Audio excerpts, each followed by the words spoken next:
So യഥാർത്ഥ ആരാധന എന്ന് പറയുന്നത് ആത്മാവിൽ ദൈവത്തെ ആരാധിക്കുന്നതാണ്. ഈ ആത്മാവിൽ ദൈവത്തെ ആരാധിക്കുന്ന അവസ്ഥയിലേക്ക് പരിശുദ്ധാത്മാവ് നമ്മെ തിരുസഭയുടെ പ്രബോധനങ്ങളിലൂടെ നയിച്ചിരിക്കുകയാണ്. ഏറ്റവും ദിവ്യമായ ആരാധനയായി മാറുന്നത് പ്രിയപ്പെട്ടവരെ വിശുദ്ധ കുർബാനയാണ്.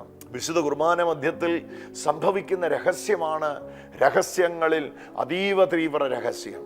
എന്താണ് ആ രഹസ്യമെന്നറിയാമോ? നമ്മുടെ കർത്താവായ യേശു ക്രിസ്തുവിൻ്റെ ശരീരവും അവിടുത്തെ തിരുരക്തവുമായി ഈ അപ്പവും വീഞ്ഞും ആയി മാറുന്നുവെന്ന അത്യപൂർവമായ അതിതീവ്രമായ ക്രൈസ്തവ രഹസ്യം. ഈ രഹസ്യത്തെ ചുറ്റിപ്പറ്റിയാണ് മറ്റു കൂദാശ രഹസ്യങ്ങൾ മുഴുവൻ നിൽക്കുന്നത്. അപ്പൊ എന്താണ് നമ്മൾ മനസ്സിലാക്കേണ്ടത്? ആ കൂദാശ സ്വീകരണം തന്നെ നമ്മെ ആത്മാവിൽ ദൈവവുമായി ഐക്യപ്പെടുത്തുകയാണ്. ആത്മാവായ ദൈവത്തെ നമ്മിലേക്ക് നാം സ്വീകരിക്കുകയാണ് അപ്പത്തിൻ്റെ രൂപേണ.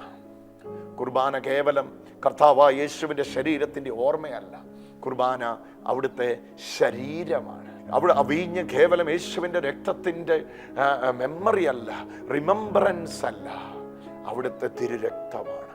അപ്പൊ സഭയിലൂടെയാണ് യഥാർത്ഥ ആരാധന ആരംഭിക്കുന്നത്.